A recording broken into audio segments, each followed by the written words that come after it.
Hello दोस्तों, जय माता दी। अयोध्या कांड में अगली अयोध्या कांड रामायण में आप सबका स्वागत है। तो पिछली अयोध्या कांड में हमने जाना था कि किस तरह से मंथरा ने कैकेयी के मन में विष घोला राम के खिलाफ। तो इसके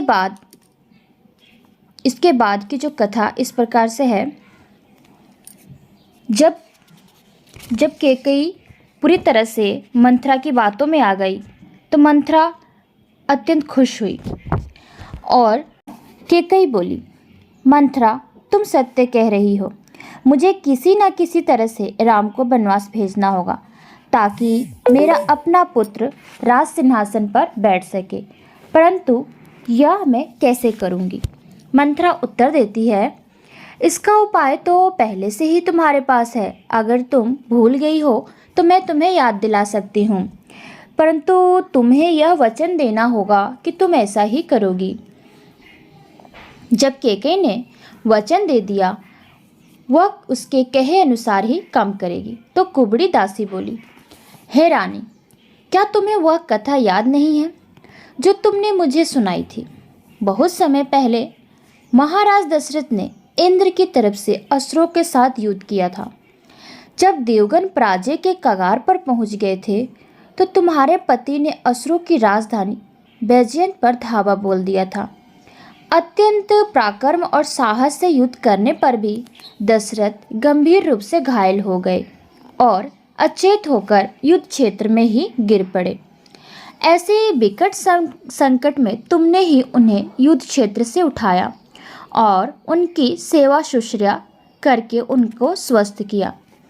इस पर सच्चे हृदय से आभार प्रकट करते हुए महाराज दशरथ ने तुम्हें 2 वरदान मांगने को कहा, परंतु तुमने उनसे कहा कि तुम ये दोनों वरदान भविष्य में किसी समय मांग लोगी। हे कैकेयी, अब उन दोनों वरदान को मांगने का समय आ गया है। पहले वरदान से तुम अपने पुत्र को राजा बनाने को कहना। दूसरे वरदान में तुम राम के लिए 14 वर्ष का वनवास मांगना। राम के यहाँ नहीं रहने से भरत को प्रजा में अपनी लोकप्रियता की साख जमा लेने का एक अच्छा अवसर मिल जाएगा। ऐसा हो जाने पर अयोध्या के एक न्यायप्रिय शासक के रूप में सिंहासन पर भरत का दावा पक्का हो जाएगा। भरत को सिंहासन पर बिठाने और राम को वनवास भेजने का उपाय बताने के बाद मंथरा ने कैकेयी को कुछ राजनीतिक सलाहें दी, जिनकी सहायता से वह अपने मन की मुराद पूरी कर सकती थी। मंथरा बोली, अब तुम कोप भवन में चली जाओ। अपने सारे आभूषण और राजसी वस्त्र उतार फेंको और फटे पुराने कपड़े पहन लो। इसके बाद खाली जमीन पर लेट जाओ और जब तुम्हारे पति तुमसे मिलने आए तो ऐसे दहाड़ मारकर रोना मानो दुख से तुम्हारा कलेजा छलनी हो गया है। महाराज जब तुमसे बात करने का प्रयास करे तो तुम एकदम चुप रहना। चिंता की कोई बात नहीं है, क्योंकि महाराज दशरथ तुमसे इतना प्यार करते हैं कि वो तुमको दुखी देख ही नहीं सकते।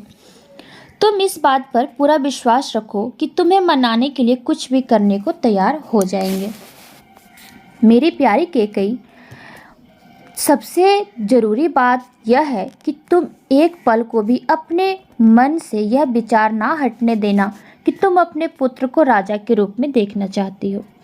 सोने या आभूषणों या अन्य किसी की भी वस्तु के बदले अपने क्रोध का त्याग मत करना। महाराज को बार बार उन दोनों वरदानों की याद दिलाते रहना जो उन्होंने तुम्हें दिए थे। जब वह वचन दे दें कि वह तुम्हारी हर मांग पूरी करने को तैयार हैं, तो भरत को तत्काल राजा बनाने और राम को वनवास भेजने का वरदान मांगना। कैकेयी के मन में डाह और लालच समा गया था, इसलिए वह मंथरा की योजना सुनकर खुश हुई। उसने अपनी दासी को आश्वस्त किया कि वह उसकी सलाह का अक्षरशः पालन करेगी। भरत को संसार का सम्राट बनाने की बात कैकेयी के मन में इतने गहरे बैठ गया कि उसे वह समस्त सौभाग्य का कारण मंथरा ही जान पड़ी। किसी पागल स्त्री की भांति उसने दासी मंथरा का गुणगान करते हुए कहा कि मेरी प्यारी मंथरा, कुबड़े सामान्यतः दुष्ट और पापी होते हैं, परंतु तुम बुद्धिमान और सम्माननीय हो।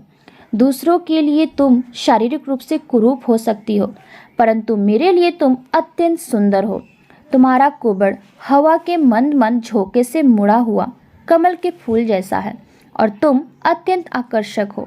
तुम्हारे नितंब बहुत पुष्ट हैं और तुम्हारी जांघें रेशमी और सुगंधित है।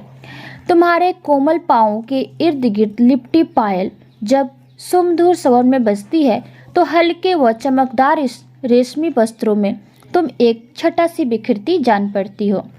ऐसा जान पड़ता है कि मानो कूटनीति का समस्त विज्ञान रथ के पहिए के केंद्र जैसे विशाल तुम्हारे कुबड़ पर विराजमान है। मेरी प्यारी मंथरा, भरत के सम्राट बनते ही मैं तुम्हारे कुबड़ को शुद्ध सोने की लड़ियों से अलंकृत कर दूंगी। राम को वनवास हो जाने पर मैं तुम्हारे कुबड़ पर चंदन का लेप लगवाऊंगी। हे मंथरा, मैं तुम्हें अति सुंदर वस्त्रों और आभूषणों से पुरस्कृत करूंगी और तुम्हारे पैरों की मालिश करने के लिए तुम्हारी दूसरी सभी कुबड़ी स्त्रियों को तुम्हारी दासी बना दूंगी। अपनी प्रशंसा सुनकर अभिभूत हो जाने पर भी कैकेयी को बीच में टोकते हुए मंथरा बोली, जब तक हम महाराज को राम का राज्याभिषेक करने से नहीं रोकते तब तक यह बातें व्यर्थ है। मंथरा कैकेयी को कोप भवन में लेकर गई। कोप भवन की ओर जाते समय वह अपनी बातों से रानी के क्रोध को बार बार भड़का रही थी। वह बोली, भूलना मत कि अगर तुम इस कार्य में सफल नहीं हुई तो भरत का अंत निश्चित है। तुम्हें दृढ़ संकल्प लेना होगा, या तो तुम विजयश्री प्राप्त करोगी या फिर निराहार रहकर प्राण त्याग दोगी। इस बीच राम के राज्याभिषेक के लिए सभी आवश्यक तैयारियां पूरी करने के बाद महाराज दशरथ अपने महल लौट आए और अपनी युवा रानी के सानिध्य के लिए ललायित महाराज उनके शयन कक्ष में गए और उन्हें वहां नहीं देखकर आश्चर्यचकित रह गए।